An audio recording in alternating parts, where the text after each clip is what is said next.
नमस्कार, स्वागत है आप सभी लोगों का आपके अपने YouTube channel stream study bye Kumar Verma में। फ्रेंड्स, मैं हूं कुमार वर्मा। दोस्तों, ज्योग्राफी के सीरीज़ को आगे बढ़ाते हुए आज एक बार फिर से हम लोग 25 मोस्ट इंपॉर्टेंट क्वेश्चन को डिस्कस करेंगे। तो ये वीडियो भी आपके लिए काफ़ी इंपॉर्टेंट है, तो इसलिए वीडियो को आप पूरा ज़रूर देखिएगा। फिलहाल हम लोगों ने 175 क्वेश्चन तक विद फैक्ट डिस्कस कर लिया है और आज हम लोग इस वीडियो के माध्यम से 176 क्वेश्चन से आगे 25 क्वेश्चन को डिस्कस करेंगे। ओके फ्रेंड्स, तो चलिए हम इस लेक्चर को स्टार्ट करते हैं और पहले प्रश्न को देखते हैं। ठीक है, ध्यान से देखिएगा। क्वेश्चन नंबर 176 क्वेश्चन लिखा है, निम्न में से कौन सा ग्रह भोर का तारा कहलाता है? तो फ्रेंड्स, ये है शुक्र ग्रह। हालांकि मैं प्रीवियस वीडियो में शुक्र ग्रह के बारे में अच्छे से बता चुका हूँ। ठीक है, एक बार फिर आप ध्यान से सुन लीजिए। और जो शुक्र ग्रह होता है उसे हम लोग भोर का तारा अथवा सांझ का तारा भी कहते हैं और यह पूरे सौरमंडल का सबसे ज़्यादा गर्म और चमकीला ग्रह माना जाता है। ठीक है, और अगर हम सूर्य से बढ़ती दूरी के अनुसार बात करें तो यह दूसरे नंबर का ग्रह है। ठीक है ना, और यह सूर्य और चंद्रमा के बाद सबसे ज़्यादा चमकने वाला ग्रह भी माना जाता है। ठीक है, अब भोर का तारा क्यों कहा जाता है, ज़रा फैक्ट सुनिएगा दोस्तों ध्यान से। एक्चुअली में जो शुक्र ग्रह है वह पृथ्वी के मुकाबले ज़्यादा रफ्तार से सूर्य की परिक्रमा करता है, इसीलिए इसे सुबह सूर्य निकलने से पूर्व पहले पूर्व दिशा की ओर देखा जा सकता है। ठीक है, और इसी तरीके से शुक्र ग्रह को शाम को पश्चिम दिशा में भी देखा जा सकता है, इसीलिए इसे भोर का तारा अथवा सांझ का तारा कहते हैं। ठीक है, आप समझ गए हो? आई होप समझ में आ गया होगा। आगे बढ़ते हैं। अगला लिखा है, निम्नलिखित ग्रहों में से किसे सौंदर्य का देवता कहा जाता है? तो सौंदर्य का देवता दोस्तों शुक्र ग्रह को ही बोला जाता है। ठीक है ना, याद रखिएगा। नेक्स्ट क्वेश्चन है, भूमध्य रेखा पर पृथ्वी का व्यास है। तो पृथ्वी का जो व्यास है भूमध्य रेखा पर वो 12,800 किलोमीटर है। देखिएगा दोस्तों, पृथ्वी जो अपनी है वह ओवल शेप में है ना, दीर्घ वृत्ताकार है।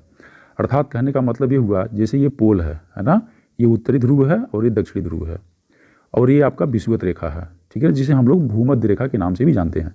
तो भूमध्य रेखा की अगर बात किया जाए तो भूमध्य रेखा की जो लंबाई है वह बेसिकली लंबाई का मतलब जो व्यास है यहाँ का, ये व्यास जो है वो 12,800 किलोमीटर है। ठीक है ना, ये भूमध्य रेखा पर पृथ्वी का मैं व्यास की बात कर रहा हूँ। अगर यही क्वेश्चन आता कि ध्रुवीय व्यास कितना है, ध्रुवीय व्यास का मतलब ये हुआ कि उत्तरी और दक्षिणी ध्रुव के बीच की दूरी। ठीक है ना, तो ध्रुवीय व्यास जो है वो है 12,775 किलोमीटर। ठीक है ना, अर्थात भूमध्य रेखा पर व्यास है वो ध्रुवीय व्यास से ज़्यादा है। ठीक है ना, याद रहेगा। ओके, नेक्स्ट क्वेश्चन की बात करते हैं फ्रेंड्स। लिखा है, पृथ्वी अपने अक्ष पर घूमती है। तो पृथ्वी अपने अक्ष पे जो घूमती है वो पश्चिम से पूर्व दिशा की ओर घूमती है। पश्चिम से पूर्व दिशा की ओर घूमती है।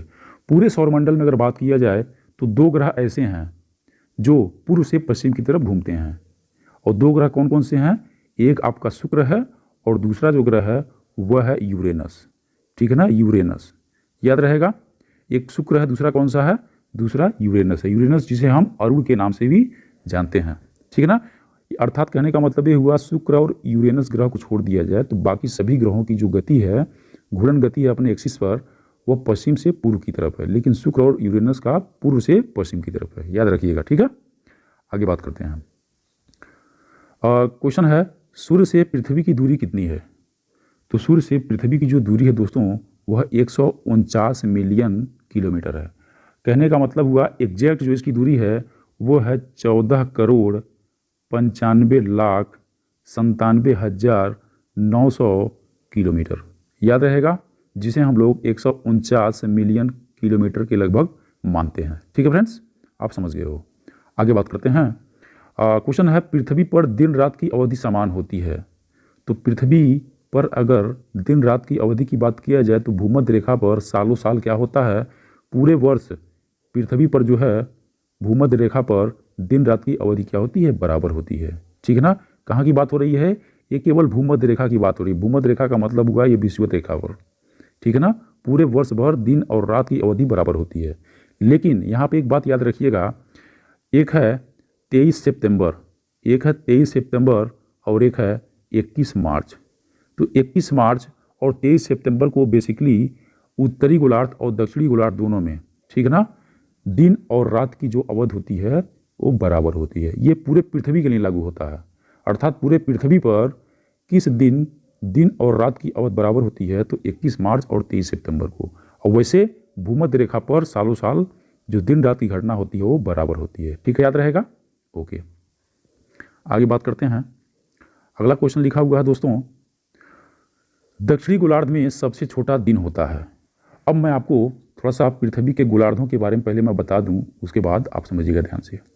देखिए दोस्त, ये है आपका विषुवत रेखा, और ये आपका है कर्क रेखा, और ये है मकर रेखा। कर्क रेखा का मतलब ये हुआ 23.5 डिग्री उत्तरी अक्षांश, और 23.5 डिग्री दक्षिणी अक्षांश को बोलते हैं मकर रेखा। ठीक, तो जो ये विषुवत रेखा है, तो इस विषुवत रेखा पर 21 मार्च और 23 सितंबर को विषुवत रेखा पर सूर्य की किरण लंबवत पड़ती है, जिसके वजह से पूरे पृथ्वी पर अर्थात दोनों गोलार्धों में दिन और रात की अवधि जो होती है बराबर होती है। लेकिन जब यही सूर्य की किरणें दोस्तों इस कर्क रेखा पर लंबवत पड़ती हैं, तो ये 21 जून को लंबवत पड़ता है। ठीक है ना, ध्यान से सुनिएगा। जिसके वजह से उत्तरी गोलार्ध में 21 जून को सबसे बड़ा दिन होता है, और सबसे छोटा रात 21 जून को ही होता है। ठीक ना, याद रहेगा। अब जब मकर रेखा पर सूर्य की किरणें लंबवत पड़ती हैं, तो वो पड़ती हैं दोस्तों 22 दिसंबर को। कब पड़ती हैं? 22 दिसंबर को।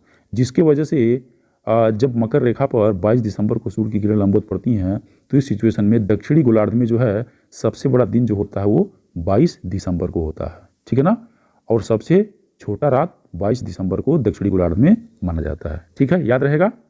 एक बात और यहाँ ध्यान से सुनिएगा, अगर 21 जून को उत्तरी गोलार्ध में सबसे बड़ा दिन है, तो 21 जून को ही सबसे छोटा जो दिन है वो दक्षिणी गोलार्ध में होगा। अगर 22 दिसंबर को दक्षिणी गोलार्ध में सबसे बड़ा दिन है, तो सबसे छोटा दिन कहाँ होगा? सबसे छोटा दिन 22 दिसंबर को होगा उत्तरी गोलार्ध में। याद रहेगा। तो इस प्रकार से दोस्तों इस प्रश्न का जो आंसर होगा, दक्षिणी गोलार्ध में सबसे छोटा जो दिन होगा वो कब होगा दोस्तों? वो होगा 21 जून को। ठीक है ना, दक्षिणी गोलार्ध की बात कर रहा है। ठीक है ना, याद रहेगा। ठीक है, आगे बढ़ते हैं।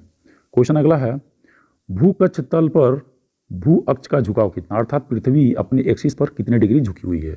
तो पृथ्वी अपने अक्ष पर 23.5 डिग्री झुकी हुई है। ये पृथ्वी है। ठीक है ना, तो पोल इसका जो है पृथ्वी का ये है उत्तरी ध्रुव, और ये है दक्षिणी ध्रुव। ठीक, याद रहेगा।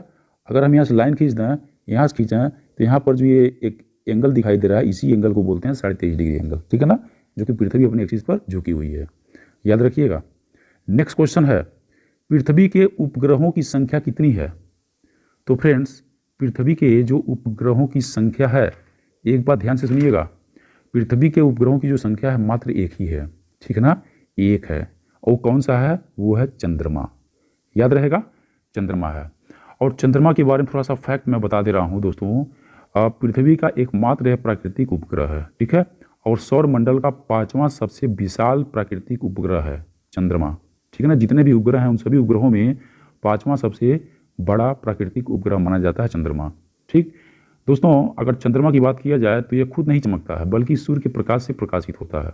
ठीक, और चंद्रमा पर जो गुरुत्वाकर्षण होता है वो पृथ्वी से 1/6 होता है। ठीक है ना, 1/6 होता है। और पृथ्वी की जो परिक्रमा करता है चंद्रमा, वो 27.3 दिन में पूरा कर लेता है।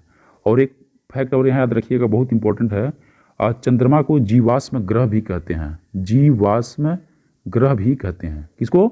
चंद्रमा को। याद रहेगा, याद रहेगा दोस्तों। ठीक है, आगे बात करते हैं। अगला क्वेश्चन है, किस तिथि को उत्तरी गोलार्ध में सबसे बड़ा दिन होता है? ठीक, तो अभी मैंने बताया, समझाया था आपको, 21 जून को होता है। तो हम लोग आगे बढ़ते हैं। ठीक है, नेक्स्ट क्वेश्चन है, किस तिथि को उत्तरी गोलार्ध में सबसे छोटा दिन होता है? तो कब होता है? वो होता है, सबसे छोटा पूछा है, उत्तरी गोलार्ध में सबसे छोटा दिन तब होगा जब दक्षिणी गोलार्ध में सबसे बड़ा दिन होगा। और सबसे बड़ा दिन कब होता है? वो होता है 22 दिसंबर को। हालांकि इस प्रश्न में 22 दिसंबर नहीं दिया हुआ। ठीक है ना, तो ऑप्शन में यहाँ पर क्या होना चाहिए? 22 दिसंबर होना चाहिए। ठीक ना, याद रहेगा। ठीक है ना, ठीक, वेरी गुड। आगे बात करते हैं। नेक्स्ट क्वेश्चन है, ध्रुवों पर दिन की अवधि होती है। ध्रुवों पर दिन की अवधि की बात कर रहा है दोस्तों। ध्रुवों पर जो दिन की अवधि होती है वो 6 माह होती है। अगर एक ध्रुव पर 6 माह का दिन होगा, तो दूसरे ध्रुव पर 6 माह का रात होगा। ठीक ना, याद रहेगा। अब हम आपको थोड़ा सा घटना बता दे रहे हैं, जो 6 माह का दिन और 6 माह का रात होता है दोस्तों, जैसे पृथ्वी है, ठीक है ना, पृथ्वी है। अब इस पृथ्वी पर दोस्तों ये है विषुवत रेखा। अब विषुवत रेखा पर जो सन की किरणें पड़ती है लंबवत, पड़ता है एक 23 सितंबर को। अभी मैंने आपको बताया था 23 सितंबर को पड़ता है, और एक पड़ता है 21 मार्च को। तो 23 सितंबर से 21 मार्च के बीच जो कहानी होती है वो दक्षिणी गोलार्ध क्या होता है, प्रकाशित होता है, अर्थात दक्षिणी गोलार्ध में 6 महीने दिन होता है। अब यही अगर हम 21 मार्च से लेकर के 23 सितंबर तक की घटना में देखूं तो भी 6 महीने का अंतर होगा, और इस 6 महीने के दौरान जो है उत्तरी गोलार्ध प्रकाशित होता है, जिसके वजह से उत्तरी गोलार्ध में 6 माह का दिन होता है। ठीक है, याद रहेगा। अर्थात जब उत्तरी गोलार्ध में 6 माह का दिन होगा तो दक्षिणी गोलार्ध में 6 माह का रात होगा। याद रहेगा, याद रहेगा। तो इस प्रकार से इस प्रश्न का आंसर क्या है, 6 माह है। आप समझ गए हो। अगला क्वेश्चन है, सौर मंडल का सबसे बड़ा ग्रह कौन सा है? तो सौर मंडल का जो सबसे बड़ा ग्रह है दोस्तों वो है बृहस्पति। हालांकि प्रीवियस वीडियो में मैंने बृहस्पति ग्रह के बारे में अच्छे से बता दिया हूं, लेकिन फिर भी एक बार आप सुन लीजिए। अगर बृहस्पति ग्रह की बात किया जाए दोस्तों तो ये पूरे सौरमंडल का सबसे बड़ा ग्रह माना जाता है, ठीक है ना। और सूर्य से बढ़ती दूरी के अनुसार जो है ये 5वें नंबर का ग्रह माना जाता है, ठीक है ना। और यह जो है अपने एक्सिस पर मात्र 9 घंटा 55 मिनट में एक साइकिल कंप्लीट कर लेता है, ठीक। अर्थात कहने का मतलब ये हुआ कि इसका जो घूर्णन है पूरे सौरमंडल के सभी ग्रहों में सबसे तेज है। और जुपिटर ग्रह का एक उपग्रह है, नाम है गैनीमीड। क्या है? गैनीमीड, जो कि पूरे सौरमंडल का सबसे बड़ा उपग्रह माना जाता है, ठीक है ना, याद रहेगा। और बृहस्पति को वैक्यूम क्लीनर भी कहा जाता है। क्या वो कहा जाता है? वैक्यूम क्लीनर कहा जाता है, ठीक है ना। ओके, आप समझ गए हो। आगे बात करते हैं। क्वेश्चन है, निम्नलिखित ग्रहों में से किसके चारों ओर वलय है? तो दोस्तों वलय की बात कर रहा है। वलय का मतलब होता है रिंग, ठीक ना। वलय का मतलब क्या होता है? रिंग। और ये वलय पाया जाता है शनि ग्रह के चारों तरफ, ठीक है ना। अब शनि ग्रह के चारों तरफ जो वलय होता है दोस्तों, वास्तव में ये जो वलय होते हैं छोटे छोटे कणों से बने हुए होते हैं। और यह कण जो है मुख्य रूप से पानी की बर्फ के बने हैं, और इसमें भी चट्टानों के कण भी शामिल हैं, ठीक है ना, याद रखिएगा। और यह कण अपने छल्ले में रहकर स्वतंत्र रूप से शनि की परिक्रमा करते हैं। और उन वलयों की संख्या जो है वह 10 मानी गई है। वैसे कई जगह 12 दिया हुआ है, लेकिन आप 10 याद रखिएगा, क्योंकि आयोग ने जो आंसर दिया है वो 10 का दिया है। तो शनि ग्रह के चारों तरफ वलयों की संख्या कितनी है? 10 है, ठीक है ना।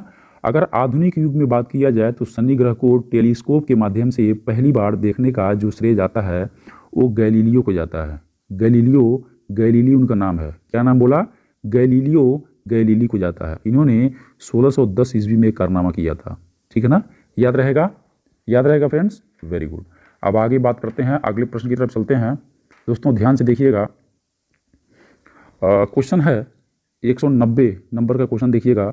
लिखा है, किस ग्रह को हरा ग्रह कहा जाता है? तो हरा ग्रह कहा जाता है दोस्तों अरुण को। अरुण का मतलब यूरेनस को, ठीक है ना। क्यों कहा जाता है? क्योंकि इस अरुण ग्रह के सतह पर मीथेन गैस की अधिकता है। तो मीथेन गैस के कारण ये हरे कलर का दिखाई देता है। अब थोड़ा सा हम कलर के भी यहाँ पर अन्य ग्रहों के भी नाम मैं बता दे रहा हूँ। जैसे एक है नीला ग्रह। तो नीला ग्रह किसे कहते हैं आपको पता होगा? पृथ्वी है। क्यों है? क्योंकि जल की अधिकता है, तो जल के कारण जो है पृथ्वी को नीला ग्रह बोला गया है। इसी प्रकार से अब पीला ग्रह भी बोला गया है किसको? तो बोला गया है जुपिटर को। जुपिटर का मतलब होता है बृहस्पति। क्यों? क्योंकि इसके सतह पर SO2 की अधिकता है ना। SO2 के कारण जो है जुपिटर को पीला बोला जाता है। ऐसे ही शनि जो ग्रह है उसे काला ग्रह बोलते हैं, ठीक है ना। कौन सा ग्रह बोलते हैं? काला ग्रह। किसको? शनि को बोलते हैं, ठीक है ना। क्यों बोलते हैं? क्योंकि N2 की अधिकता है इसके सतह पर। तो N2 के कारण जो है शनि को काला ग्रह के नाम से जाना जाता है। और एक और ग्रह का नाम याद रखिएगा, मंगल ग्रह। मंगल ग्रह को बोलते हैं लाल ग्रह। क्यों? क्योंकि इसके सतह पर आयरन ऑक्साइड की अधिकता होती है, ठीक है फ्रेंड्स, याद रहेगा, वेरी गुड। अब आगे बात करते हैं दोस्तों। क्वेश्चन है, पृथ्वी का एक मात्र ग्रह कौन सा है? तो भी मैंने बताया था चंद्रमा है। तो आगे यहाँ पर ज़्यादा डिस्कशन करने की आवश्यकता नहीं है, ठीक है ना। आगे बात करते हैं। क्वेश्चन है, चंद्रमा की सतह पर उतरने वाला प्रथम व्यक्ति था। तो दोस्तों चंद्रमा की सतह पर जो उतरने वाला व्यक्ति है वह अमेरिका का व्यक्ति है। नाम है नील आर्मस्ट्रांग। क्या है? नाम उसका है नील आर्मस्ट्रांग। ये कहाँ का रहने वाला था? ये अमेरिका का रहने वाला था। सबसे पहले चंद्रमा पर इसने ही अपना कदम रखा था। अब थोड़ा सा हम आपको यूरी गागरिन के बारे में बता देते हैं दोस्तों। इनके बारे में ये है कि अंतरिक्ष में जाने वाले प्रथम मानव हैं। और ये कहाँ से बिलोंग करते थे? तो ये रूस से बिलोंग करते थे, अर्थात सोवियत संघ से। एक बात और याद रखिएगा कि अंतरिक्ष में जाने वाला जो पहला स्पेस डॉग था, स्पेस डॉग, उसका नाम क्या था? तो उसका नाम था लाइका, याद रहेगा। और याद रखिएगा, अंतरिक्ष में जाने वाला पहला भारतीय कौन है? तो वो है राकेश शर्मा, याद रहेगा। एक क्वेश्चन और याद रखिएगा यहाँ पर, प्रथम भारतीय महिला अंतरिक्ष यात्री कौन है? तो वो है कल्पना चावला। ठीक है, आप समझ गए हो, वेरी गुड। आगे बात करते हैं। अगला क्वेश्चन है, सूर्य ग्रहण तब होता है जब, तो देखिए दोस्तों, सूर्य ग्रहण की जो घटना होती है जब जो है, जैसे ये सन है, ठीक है ना, और ये मून है, और ये आपका अर्थ है, तो जब सूरज और अर्थ के बीच में चंद्रमा आ जाता है तो उस सिचुएशन में सूर्य ग्रहण की घटना घटित होती है। अर्थात इसका आंसर जो है वो सी है। सी मतलब चंद्रमा जो है पृथ्वी और सूर्य के मध्य आ जाता है और सूर्य पूरी तरह स्पष्ट दिखाई नहीं देता है, तो इस सिचुएशन में क्या होता है? सूर्य ग्रहण होता है, अर्थात सोलर इक्लिप्स इसको इंग्लिश में बोलते हैं। अगर यही कंडीशन ऐसा होता कि ये सन है और यही मून जो है घूमते घूमते यहाँ पे आ जाता, ठीक है ना, क्योंकि मून जो है अर्थ के चारों तरफ घूमता है। अगर यहाँ पर बीच में अर्थ होती और मून यहाँ पर होता तो इस सिचुएशन में क्या होता? इस सिचुएशन में चंद्र ग्रहण की घटना घटित होती है, ठीक है ना, जिसे हम लोग लूनर इक्लिप्स के नाम से जानते हैं, याद रहेगा। वेरी गुड, आप समझ गए हो। नेक्स्ट क्वेश्चन है, पृथ्वी की भूपर्पटी में अर्थात क्रस्ट की बात कर रहा है, कौन सा तत्व प्रचुर मात्रा में पाया जाता है? तो दोस्तों, आप पृथ्वी के सतह की बात कर रहा है, क्रस्ट की बात कर रहा है, तो क्रस्ट पे जो प्रचुर मात्रा में पाया जाता है, ध्यान से सुनिएगा, मैं कुछ आपको तत्व के बारे में बता दे रहा हूँ।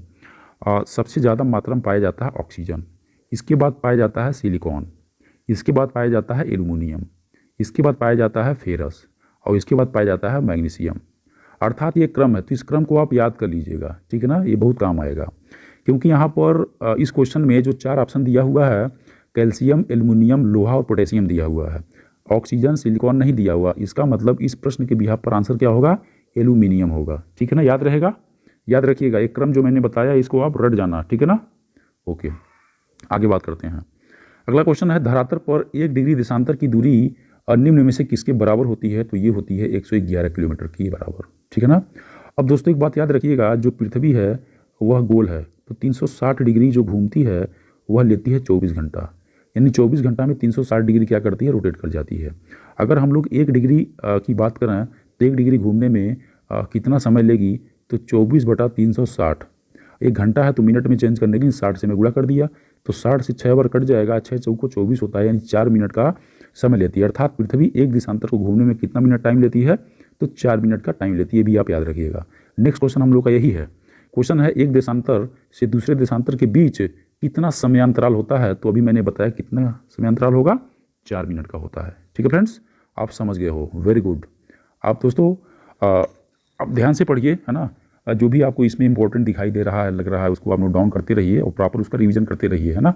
कुछ समय के बाद आपको ऑटोमेटिक लगेगा कि हमारा रियली जो है अच्छे तरीके से जो है तैयार हो गया है, ठीक है ना। काफ़ी आपको कॉन्फिडेंस आ जाएगा आपके अंदर, तो उस कॉन्फिडेंस को मेंटेन करके आप जो है कंपटीशन को अच्छे से बीट कर सकते हैं, ठीक है ना। जो भी मैंने बताया, चाहे इकोनॉमिक्स हो, चाहे हिस्ट्री हो, चाहे ज्योग्राफी हो, ये सब जितना भी मैं बताया हूँ, ये सब आए हुए क्वेश्चन है, तो इनको आप जो है एकदम कंठस्थ कर जाइए, है ना, याद करना बहुत ज़रूरी है। इस ज्योग्राफी के बाद मैं जस्ट आप लोगों को पॉलिटी के बारे में भी बता दूंगा, ठीक है ना। जितना भी इंपॉर्टेंट क्वेश्चन होगा वो सब मैं डिस्कस कर लूँगा, ठीक है। चलिए आगे बढ़ते हैं अगले क्वेश्चन की तरफ। क्वेश्चन लिखा है, ग्रीनविच रेखा से क्या तात्पर्य है? तो ग्रीनविच रेखा का मतलब होता है दोस्तों 0 डिग्री देशांतर, ठीक है ना, याद रहेगा, 0 डिग्री देशांतर। अर्थात पृथ्वी पर जो 0 डिग्री देशांतर पर खींची गई मध्याह्न रेखा होती है उसे हम लोग प्रधान मध्याह्न रेखा अथवा प्रधान याम्योत्तर के नामों से जाना जाता है। किसे? ग्रीनविच रेखा को, ठीक। और दुनिया का जो मानक समय होता है इसी रेखा से निर्धारित किया जाता है। और यह रेखा जो है ग्रीनविच रेखा, लंदन का एक शहर है उसका नाम है ग्रीनविच, है ना। तो ग्रीनविच एक शहर है, कहाँ का? लंदन का। तो ग्रीनविच जो है इसी रेखा पर स्थित है, इसीलिए इस रेखा का जो नाम पड़ा है, क्या पड़ा है? वो ग्रीनविच रेखा पड़ा है, याद रहेगा, ठीक है, याद रखिएगा। अगला क्वेश्चन दोस्तों लिखा हुआ है, अंतर्राष्ट्रीय तिथि रेखा निम्न में से क्या दर्शाता है? तो दोस्तों ध्यान से सुनिएगा, अंतर्राष्ट्रीय तिथि रेखा का मतलब दोस्तों जो 180 डिग्री जो देशांतर होता है, और बेसिकली 180 डिग्री जो पूर्वी और पश्चिमी देशांतर होता है, ठीक है ना, पूर्वी और पश्चिमी जो देशांतर होता है संयुक्त रूप से इसी को अंतर्राष्ट्रीय तिथि रेखा कहते हैं, ठीक है ना। और दोस्तों अगर अंतर्राष्ट्रीय तिथि रेखा की बात किया जाए तो 1884 ईस्वी में वाशिंगटन में, जो कि अमेरिका में है, वाशिंगटन में संपन्न हुआ था एक इंटरनेशनल मेरिडियन कॉन्फ्रेंस हुआ था, और उसमें जो है 180वें याम्योत्तर अर्थात देशांतर को अंतर्राष्ट्रीय तिथि रेखा निर्धारित किया गया था, ठीक है, याद रहेगा। थोड़ी सी बात और कर लेते हैं इसके बारे में। जो अंतर्राष्ट्रीय तिथि रेखा है यह आर्कटिक सागर, चूकी सागर, यहाँ लिख दे रहा हूँ चूकी सागर, ठीक है ना, आर्कटिक सागर, चूकी सागर और एक बेरिंग सागर है, और साथ में प्रशांत महासागर है। तो इतने सागरों से क्या करता है ये रेखा, गुजरता है। कौन सा रेखा, अंतर्राष्ट्रीय तिथि रेखा। एक फैक्ट और यहाँ याद रखना है दोस्तों, जब कोई भी जलयान अंतर्राष्ट्रीय तिथि रेखा को पार करके पश्चिम दिशा में यात्रा करता है तो एक दिन जोड़ दिया जाता है, ठीक है ना, और वही जब पूर्व दिशा में यात्रा करता है तो एक दिन घटा दिया जाता है। बताइए याद रहेगा। वेरी गुड, समझ रहा हूँ आपको समझ में आ गया होगा। वेरी गुड वेरी गुड, ऐसे समझते रहिए, पढ़ते रहिए दोस्तों, ठीक है ना, काम आएगा। अगला क्वेश्चन और आखिरी क्वेश्चन लिखा, भारत का प्रमाणिक समय किस देशांतर से लिया गया है। तो भारत का प्रमाणिक समय की बात कर रहा है, यानी IST की बात कर रहा है ना, इंडियन स्टैंडर्ड टाइम की बात कर रहा है। तो दोस्तों भारत का जो प्रमाणिक समय है वह 82 डिग्री 30 मिनट पूर्वी देशांतर है, ठीक है ना, 82 डिग्री 30 मिनट अर्थात 82.5 डिग्री पूर्वी देशांतर को भारत का प्रमाणिक मानक समय कहा जाता है। और यह भारत का प्रमाणिक मानक समय जो है इलाहाबाद के निकट एक मिर्ज़ापुर जगह है, मिर्ज़ापुर, तो इलाहाबाद के निकट जो है मिर्ज़ापुर से गुजरती है। और यह दोस्तों रेखा ग्रीनविच जो मीन टाइम रेखा है अर्थात GMT जिसको बोलते हैं, ठीक है ना, GMT जिसको बोलते हैं, इस GMT से 5.5 घंटा भारत का मानक समय जो है आगे है। अर्थात कहने का मतलब ये हुआ कि जब GMT पर दोपहर का 12 बज रहा होगा तो उस सिचुएशन में भारत में शाम के 5:30 बज रहे होंगे, ठीक है ना। अच्छा एक बात यहाँ पे फैक्ट और याद रखना दोस्तों, जिस देश का देशांतरी विस्तार अधिक होता है अर्थात जिस देश का क्षेत्रफल बहुत बड़ा होता है तो उस देश में एक समय जोन नहीं होता है बल्कि कई टाइम जोन में उसे बांट दिया जाता है। जैसे दुनिया का सबसे बड़ा देश कौन सा है, रूस है, तो रूस में दोस्तों टोटल 11 टाइम जोन है, ठीक है ना। भारत पे कितना है, मात्र एक है, कौन सा है, 82.5 डिग्री पूर्वी देशांतर है। इस प्रकार से USA जो है एक बड़ा देश है, तो USA को भी 7 टाइम जोन में बांटा गया है। ऑस्ट्रेलिया भी अपने आप में एक बड़ा है क्षेत्रफल के बिहार पर, तो ऑस्ट्रेलिया जो है, ऑस्ट्रेलिया में कितना टाइम जोन है, तो याद रखिएगा टोटल 3 टाइम जोन है, ठीक है। तो दोस्तों इस प्रकार से आज भी हम लोगों ने 25 मोस्ट इंपॉर्टेंट क्वेश्चन को अच्छे से डिस्कस कर लिया है, ठीक है ना। आई होप आप लोगों को अच्छा लगा होगा। अच्छा, जिन विद्यार्थियों ने अब तक का ज्योग्राफी का जितना भी लेक्चर मैंने क्रम वाइज बनाया है, लेक्चर 1, लेक्चर 2, लेक्चर 3, आप लोगों ने नहीं देखा है तो उन सभी विद्यार्थियों के लिए इस वीडियो के नीचे डिस्क्रिप्शन बॉक्स में मैंने लिंक दे रखा है, वहाँ से जा करके देख लेंगे, ठीक है फ्रेंड्स। इसी के साथ जय हिंद, जय भारत, नमस्कार, फिर मिलेंगे।